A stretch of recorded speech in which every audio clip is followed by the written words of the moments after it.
My spoiled students disrespected my dead wife. So I got revenge. Last week they crossed the line.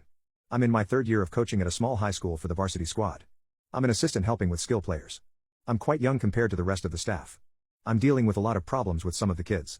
There are 2 boys on the team who talent-wise are good, but their attitudes are effing horrible. These players are starters yet they don't hustle during practice, they screw around and don't even try because they are given playing time anyway by the head coach. One of them is the coach's son, of course. The tipping point was this past week. During a drill, these players cursed at me and told me to go F myself after I told them to stop messing around during my drills. I didn't yell or curse or anything. I simply told them to stop messing around and listen to me. I told them to leave the field. These players proceeded to slam their helmets on the ground and throw a tantrum on the sideline. The head coach saw this and put them back in, telling me take a softer approach. At another point, these same players refused to participate in a blocking drill I put together. I was told by one of them, during the drill, "Your drills suck, try and find something that actually works." These kids are not doing the drills I put together, and when they do, they are not trying or bringing any intensity. I'm talking walking through, helmets unstrapped, mouthpieces out. I blew up at one of the 2 boys in particular, and he retorted by making a comment about my dead wife. It's no secret that my wife is dead, almost the whole school knows, but of course nobody has ever made a comment about it, until now.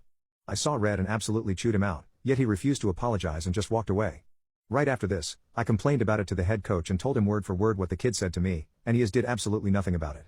He told me, sometimes you have to look the other way on things like that for the best of the team. He is still giving these kids playing time and will not take them out despite their disrespectful behavior. Cursing at a coach in my opinion is unacceptable in the first place. Insulting a dead wife deserves a beating in my opinion. To be honest, the kid is lucky I caught myself, or I would be in some legal trouble right about now. Me going to the athletic director is not an option, as he is also the head coach I'm dealing with here. I've also been told I can't make them run or do drills like up-downs because that is too hard on them. I cannot understand what the issue with these kids is. It has been this way since day one, and truthfully I am tired of the disrespect. I get they are kids, but allowing them to curse and disrespect a coach and letting them play without discipline does not seem right. My spoiled students disrespected my dead wife. So I got revenge. Last week they crossed the line. I decided after consulting with my family and friends, that I would do my best to finish the season and focus on the other kids, as I don't like to quit and try to finish what I start. Unfortunately, it did not work out that way. I decided to not focus on the kids who disrespected me and just went on with practice as usual.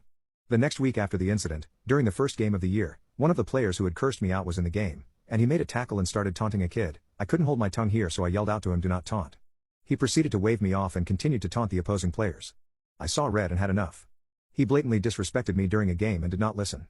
When he got back to the sideline, I went over to him and told him he will not blow me off and he will show me respect. He turned around, looked me in the face, and said, "It's a contact sport, bro, F off." That was it for me. I yelled at him and said, "I am not your bro or your friend. I am your coach and you have absolutely zero respect for anyone but yourself. Do not speak to me like that again." For the rest of the game, I was fighting back tears. I didn't even bother to coach up the other players, because I could not bring myself to do it.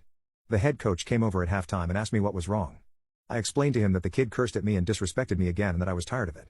He told me this wasn't the time or place and that we would discuss it on Monday. The kid continued to play and I was mute. We rode the bus back and my mind was made up. I was done. I called the head coach the next day and told him I was done. He said he was shocked, but that leaving the team was not a good option and felt like other avenues should be explored before I decided to walk away. I told him he needed to bench this player at a minimum and that considering that I was a coach, he shouldn't even be allowed to play or be a part of the team. This is the same player who insulted my dead wife, by the way. He disagreed with me, stating, "You're young, this is what kids do. And if I bench him, what will the other kids say? How does that look?"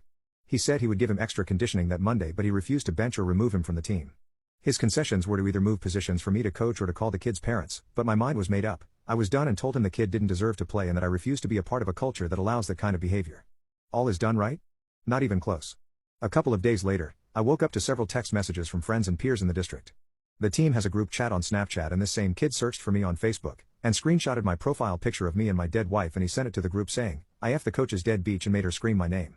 This came to light because one of the players screenshotted the group chat because he felt like it was wrong of him to say that and showed it to his older brother, who sent it to a mutual friend of ours who sent it to me. I was beyond furious and had enough. Sure, the photo is public and they can access it, but how they even found it I have no clue. I left the team and did nothing to this kid. Why was he making comments and disparaging remarks? I called the head coach and laid into him. I told him that his culture was a joke and he was doing nothing to support me, a coach and a coworker. I told him that I was going to the superintendent and would be filing a harassment complaint with the sheriff's office. He told me, "You need to let it go. Kids will be kids and say things like that. You're not their coach anymore, so why do you care?" I filed a complaint with the super, and ended up meeting with the school principal and the assistant AD. The meeting was a joke. They called the kid in, and for the whole meeting they talked about how it didn't spread and that the student apologized to them and took full responsibility and a punishment was given, although they refused to tell me the punishment. They also told me they were scared that the player was going to quit. They were defending this kid. I told them I did not care if he quit, that this goes beyond coaching, that my dead wife's name was harassed. They told me they understood and felt like another issue would likely not happen as the kid seemed apologetic. I left the meetings and immediately filed a report. The sheriffs told me that the incident was documented and that if another issue took place, this incident would be on record. I later found out that the kid was benched for one game and was forced to apologize to the team for his actions. I don't expect a fake apology, but I do find it funny how he apologized to everyone except me. The kid was not remorseful, he was sorry he got caught. They also began harassing the kid who screenshotted the messages and showed his brother, calling him a rat and snitch.